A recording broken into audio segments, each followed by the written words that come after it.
graça e a paz seja com todos, amém? Amém. Aleluia. Glória a Deus. Amém, amados. Hoje é domingo, dia do Senhor. Nós estamos aqui, graças a Deus. Deus nos concedeu mais um dia de vida. E é sempre bom lembrar da palavra de Deus. O salmista já dizia isso: Senhor, ensina-me a contar meus dias de maneira que venha alcançar o coração. Então, a cada dia é o dia oportuno. Estamos tendo a oportunidade de aprender com Deus. A palavra de Deus, ela é poderosa. A palavra de Deus, segundo o que Paulo fala a Timóteo, prega, insiste em todo o tempo, porque fazendo assim, cuidando da doutrina, você vai salvar a sua alma e também vai salvar aqueles que te ouvem. Então não para de pregar não, a palavra é poderosa para a salvação. Irmãos, mas essa noite nós vamos falar de um assunto que até é meio comum no meio da igreja, pois falamos da volta de Jesus a cada culto, mas queremos estar alertando a igreja que está mais perto do que a igreja imagina. E é importante você ter consciência disso, porque o que é mais comum de se ver é que uma geração sempre espera a vinda de Jesus na próxima geração. Eu acredito que Jesus vai voltar na geração dos meus filhos, dos meus netos. Não, pode ser esta noite ainda. A volta de Jesus pode ser esta noite. E não estamos afirmando isso de forma aleatória, como se fosse algo repetitivo que costumamos falar. Não, falamos da volta de Jesus por causa dos sinais que se apresentam no dia a dia. Falamos da volta de Cristo por causa dos sinais que a Bíblia Sagrada, a palavra de Deus, nos apresenta e com os nossos próprios olhos temos visto no mundo, assim também com os nossos próprios ouvidos. Não é outra geração que tem visto o cumprimento dessas coisas, não. É esta geração presente aqui, no século presente. Então você pode realmente acontecer e você pode vivenciar o período do arrebatamento da igreja. É possível. Não tem muito mais o que esperar. Não tem muito mais. Enquanto estamos aqui, assentados ouvindo a palavra de Deus, coisas estão acontecendo no mundo. Poderes estão tomando providência. Homens poderosos estão cogitando algo para essa semana. Pessoas estão formulando leis, estão determinando leis para você. E isso tudo é para cumprimento da palavra de Deus. Então, em nome de Jesus, olha para você e diga assim: irmão, vigie em nome de Jesus. Você não sabe o que vai ser nessa terra quando Jesus tirar a igreja dessa terra. Talvez você diga: mas eu já li. Mas será que você entendeu, compreendeu a profundidade das coisas? A seriedade das coisas? Nós somos uma igreja eleita para o arrebatamento, mas às vezes procedemos como se não fôssemos. Nós somos uma igreja eleita para vivenciar os poderes de Deus, mas muitas vezes não buscamos isso. A promessa de Deus para a igreja é gloriosa. Se você abrir a sua Bíblia contendo a palavra de Deus no livro dos profetas, ou em Provérbios capítulo 1, você vai ver uma promessa riquíssima ali, que só pode se cumprir após a morte e ressurreição de Jesus Cristo, que é o derramamento do Espírito Santo. E ali diz que Deus derramaria o Espírito sem medida, de uma forma plena. Isso é, que a igreja poderia viver na plenitude do Espírito Santo de Deus. Se você quiser, você pode viver na plenitude do Espírito Santo de Deus. E talvez você pergunte: pastor, mas o que significa viver na plenitude do Espírito Santo de Deus? Olhe para você mesmo no espelho. Você, quando se vê no espelho, você se contempla. Você tem olhos, você vê, você tem boca, por isso você fala, você se comunica. Você tem ouvidos, por isso você ouve as pessoas, você responde. Você tem sentidos, o tato, você pega. Então, amados, viver a plenitude do Espírito Santo é viver uma comunhão íntima com Deus, como você vive com a esposa, você que é marido, ou você que é esposa vive com o marido, ou com os filhos e vice-versa, tendo contato, ouvindo e falando, porque Deus nos fez com boca, então Deus tem o quê? Deus nos fez com ouvido, Deus tem o quê? Então pergunte para o seu irmão, quantas vezes você ouviu a voz de Deus? Pergunte aí, seja sincero com você mesmo. Quantas vezes Deus nos fez imagem e semelhança dEle? Ele nos fez com boca porque Ele tem boca. E nós que somos carne, pecadores, que nascemos e morremos, nós temos sentidos. Imagine Deus. Nós temos a visão que nos faz ver, compreender as coisas. Imagine Deus. Nossa visão é limitada. Você olha para o céu e você vê o céu azul. Não é que é azul, é porque o céu está muito distante e tudo que você vê distante demais se torna azul. Mas para Deus não tem nada longe, porque Deus conhece tanto por dentro quanto por fora. Ele vê tudo. Diga para o seu irmão, Deus vê tudo.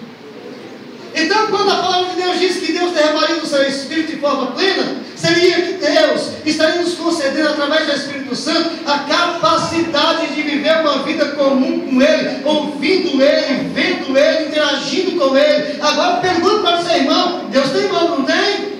Quantas vezes você já sentiu a mão de Deus sobre o seu peito, sobre o seu coração, sobre o seu ombro, te abraçando? Quantas vezes? Quantas vezes você viu a manifestação de Deus verdadeiramente? De verdade, eu estou perguntando. Então, amados, não está acontecendo aquilo que Deus projetou para a vida da igreja. Porque Deus, Ele diz, eu sou aquele que ando no meio da igreja. Ando no meio da igreja. Pergunta ao irmão, você tem visto Deus andar no meio da igreja? De verdade, você tem visto? Você está vendo que nós não temos recebido aquilo que Deus prometeu? Quando os apóstolos receberam o cumprimento dessa palavra, em Atos capítulo 2, eles começaram a ouvir Deus. Eles começaram a ter uma comunhão com o Espírito Santo. Eles começaram a ouvir a voz do Espírito Santo. Eles começaram a vivenciar milagres poderosos. Eles começaram a ter visões de Deus. Por causa que se cumpriu, a partir daquele momento, o que Deus prometera. Tanto em Provérbios capítulo 1, quanto também em Joel capítulo 2, se cumpriu em Atos. E não cessou não.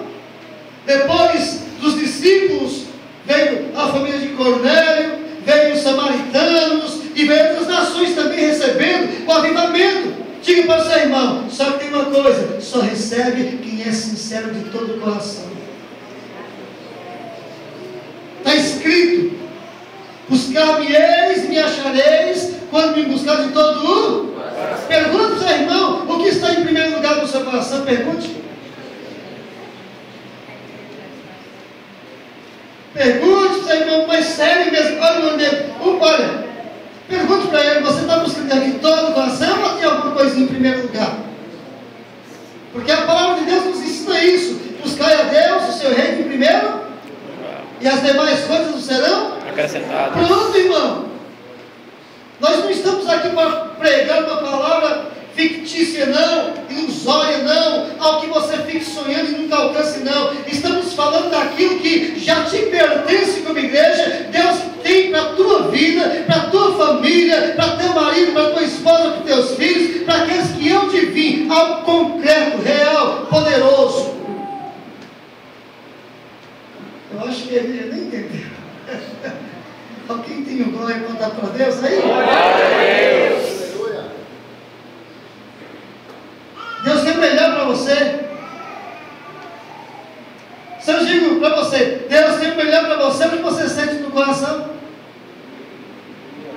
Quando Pedro pregou a palavra de Deus em Atos capítulo 2, sabe o que aconteceu? Correu um grupo para os apóstolos e perguntaram a Pedro, dizendo: o que devemos fazer, irmãos? O que nós devemos fazer para receber o que você está falando? A palavra de Deus no capítulo 2 de Atos diz que eles, ouvindo a palavra, sentiram o quê? um sentimento profundo. Eles foram compungidos em seus corações, sentiram um desejo profundo de ver, de sentir, de ter aquilo o qual o apóstolo estava falando, estava pregando, estava anunciando. Então eles perguntaram: é verdade, eu creio, eu senti no meu coração que é verdade, mas então o que é que eu faço para receber isto? E Pedro dá a resposta no capítulo 2, versículo 38 em diante: arrependei-vos e sede batizados todos no nome de Jesus Cristo, e recebereis o dom do Espírito Santo, recebereis o dom. Aleluia. Diga para o seu irmão: quer receber? Então se arrependa. Mas a palavra é uma outra. Eu vou convidar você para ler a palavra de Deus em Apocalipse. Estive falando e o Espírito Santo, sabe, ele movia o meu coração ontem, hoje, com esta palavra. Apocalipse capítulo 13. O Espírito Santo, sabe, me convencendo disso. Fala para a igreja, fala para a igreja. E estamos falando, e aquilo foi crescendo desde ontem à noite. Então vamos falar. Amém? Glória a Deus. Irmãos, estamos vivendo o cumprimento do Evangelho de Cristo.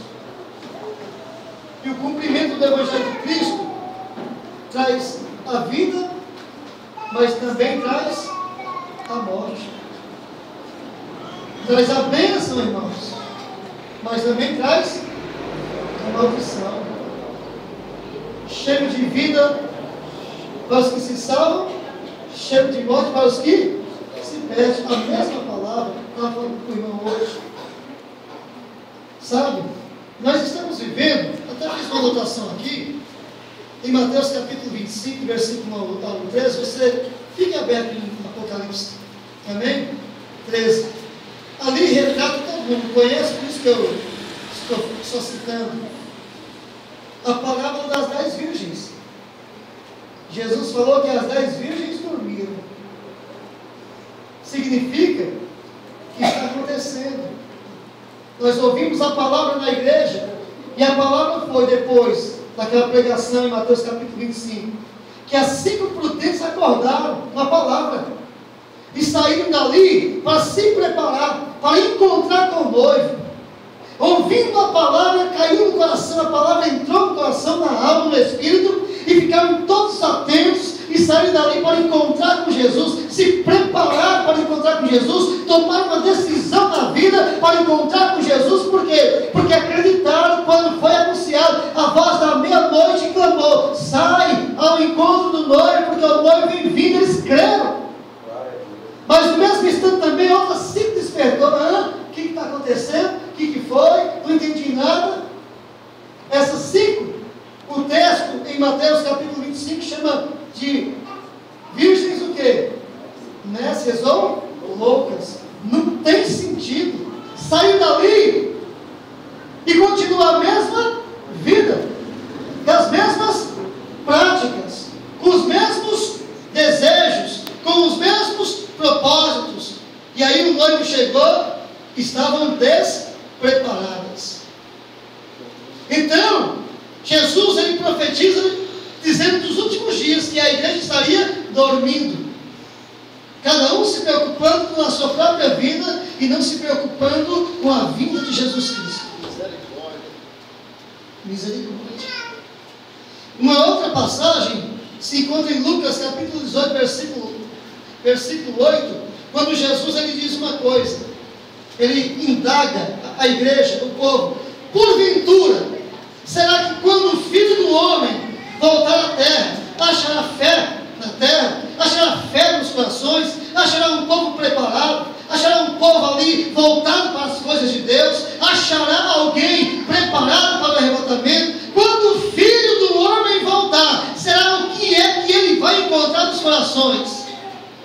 Jesus se indagou com essa palavra aqueles que desejam o céu. Será? Pergunta ao irmão agora, é a verdade. Igreja é um lugar onde se falará verdade. Igreja não é teatro, ninguém vem aqui apresentar nada, ninguém vem vem aqui passar o tempo. Vimos aqui para aprender de Deus, para se prepararmos para o encontro com Deus, para passarmos dessa vida para o outro lado, para a eternidade. Então pergunte para o seu irmão lá e você responda para você mesmo com toda sinceridade. Não minta para você mesmo, não. Pergunte para ele: você está cheio de fé? Quando Jesus voltar, está com fé? Ou a fé está daquele jeito? Uma hora está com fé, outra hora está sem fé. Uma hora acredita, outra hora não acredita. Uma hora quer ir para a igreja, outra hora não sente vontade de ir para a igreja. Uma hora está cheio de vontade de ler Bíblia, outro dia não está com nada de vontade. Um dia está com vontade de orar, outro dia não está. Como é que está a sua fé? Está como o que está escrito? Uma base sólida, ou está como no gangorra? Um dia para cima, um dia para baixo? Responda aí para você mesmo. Deixa eu dizer para você, Jesus está voltando, as coisas estão acontecendo. Jesus pode voltar esta noite. É muito sério o que estou falando aqui. Você está preparado para ir? Você está preparado para ir? Ainda não é a palavra. Fiz uma outra anotação aqui. Mateus capítulo 24, versículo 22. Cita que Jesus, ele diz assim: se Deus, o Pai, não tivesse abreviado o tempo, nenhuma alma iria se salvar. Se Deus não resolvesse abreviar o tempo, nenhuma alma iria se salvar. Mas e a igreja do Senhor? A igreja do Senhor não foi chamada para ser cheia do poder de Deus? Foi. A igreja do Senhor não foi aquela que recebeu de Deus poder e autoridade para pisar serpente, escorpião e todo mal, e nada vai fazer dano à igreja? Foi. A igreja do Senhor não foi chamada para pregar, levar aos cativos a libertação, aos enfermos a cura. Não foi chamada para isso? Foi. Então por que não está acontecendo?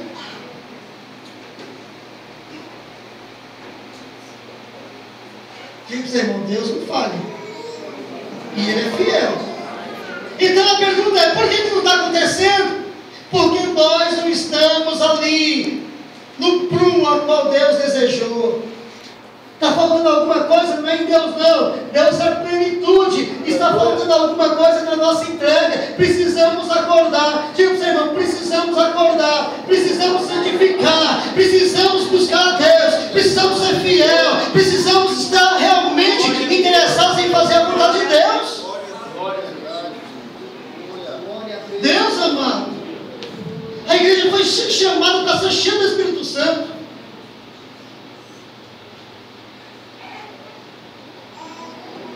A igreja foi chamada uma palavra profética, e os eleitos de Deus vão se apresentar de forma voluntária, vão surgir do seio da alma, do coração, da profundidade de Deus, do desejo de salvação de Deus, para trabalhar pelo Evangelho. Pergunta, irmão, quantas horas por dia você trabalhou para o Evangelho? Pelo reino de Deus? Pergunte. Quantas horas do dia você trabalhou pelo reino de Deus? Quantas horas do dia você tirou para orar por uma igreja, para orar pela cidade, para orar por alguém? Quantas horas do dia? Ou você tirou para pregar o Evangelho para alguém, desejando a salvação daquela pessoa? Quantos minutos do dia você tirou? Porque os dons espirituais, cuja promessa de Deus nos faz menção, sabe o que significa? Que é dado pelo Espírito Santo para aquilo que nós formos úteis. Se você for útil na obra, você recebe. Você quer ser útil na obra? Quer ser útil. O que você quer fazer? Pregar. Deus vai te dar sabedoria, intrepidez. Mas se você quer ser útil, quer visitar a pessoa, Deus te dá dom de curar. Você quer ser útil? Você quer ver todas as pessoas recebendo dons espirituais? Você vai ser intercessor, oração sem cessar. E aí Ele vai te dar os dons para que você faça aquilo que você tem desejo de fazer, que sozinho você não consegue, mas cheio do Espírito Santo você consegue, porque o poder é dele. Diga para o seu irmão: ó, mas fala muito sério, porque hoje eu estou sentindo um negócio terrível no coração. Fala assim, não brinca de ser crente não, viu? Porque Deus conhece. Sou crente. Crente em quê? Mas antes da mensagem eu vou falar algo aqui, vou dar um recado. Eu já vou pedir que o grupo de louvor fique de pé aqui, que eles vão levar mais ou menos da palavra. Eu vou dar um recado, amanhã segunda-feira, temos oração, 7 da noite pela igreja, pela nossa juventude, pela cidade. Nossa juventude está precisando muito de intercessão.